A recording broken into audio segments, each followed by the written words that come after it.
செந்தில் பாலாஜி தம்பி, அவரை கூட ஒழிச்சு வச்சுன்னு அப்புறம் விட வேண்டி வந்தது இல்லை. அதனால தான் நான் ஆரம்பத்திலே சொன்னேன், லண்டனுக்கே போனாலும் நிச்சயமாக கைது செய்யப்படுவார்கள். டாஸ்மாக் முறைகேட்டில் தொடர்புடைய ரித்தீஷ் என்பவர் லண்டன் தப்பிய நிலையில் இந்த விவகாரத்தில் தமிழகத்தின் மணீஷ் சிசோடியா, உதயநிதி ஸ்டாலின் கைது செய்யப்படுவார் என பாஜக மூத்த தலைவர் எச் ராஜா எச்சரித்துள்ளார். நம்ம ரஹமத் அண்ட் கோல எல்லா விதமான பர்னிச்சர்ஸுமே ரொம்ப கம்மியான விலைக்கு கொடுத்துட்டு இருக்காங்க. வெறும் 3500 ரூபாய்க்கு சோஃபா, 6500 ரூபாய்க்கு வார்ட்ரோப், 9000 ரூபாய்க்கு பீரோ, கல்யாண சிறுவரிசை காம்போவே 49,500 ரூபாய் தான்.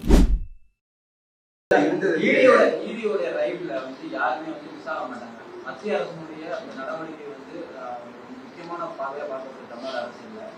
ஈரோட நடவடிக்கை வெற்றி செய்யும், அதே ஆபாச வாசனையும் நம்பிக்கை கருத்தனை இருக்கா?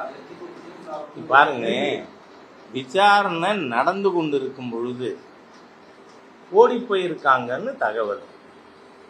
நீங்க இப்ப யாரு, அவர் பேர் என்ன, அசோக் குமார,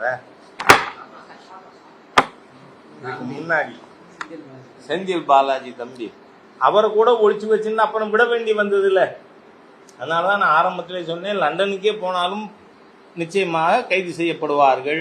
இது முக்கியம் என்னன்னா, மூக்காமுத்துவுக்கு பேத்தி புருஷன் அப்படி தகவல் இருக்கு. அவர் யாருன்னா மகேஷ் அன்பில் பொய்யாமொழிக்கு உறவினர்னு வருது. ஆக இப்ப என்ன, யாரெல்லாம் இந்த போலி தமிழ் வேஷம் போட்டு அவங்களே எல்லாரும், நான் சொல்லுவேன், மகேஷ் பொய்யாமொழி பற்றியெல்லாம் நான் பேசவே கூடாது, ஒர்த்லெஸ் ஃபெலோ. ஏன்னா உங்க பையன் தமிழ் படிக்கல, பிரெஞ்சு படிக்கிறான், வெக்கங்கட்ட தமிழ் இன துரோகிகள். ஆனா நீங்க என்ன கட்டமைக்க நினைச்சீங்க, சென்டருக்கு எதிராக இவர்கள் தமிழுக்கு விரோதமானவர்கள். அது எல்லாம் காரணம் என்ன, இந்த ஆகாஷ் ரித்தீஷ் காரணம்.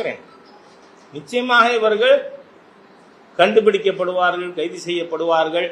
தமிழகத்தின் மணீஷ் சிசோடியா விரைவிலே கைதாவார். ஆனால் அது நடக்கும்.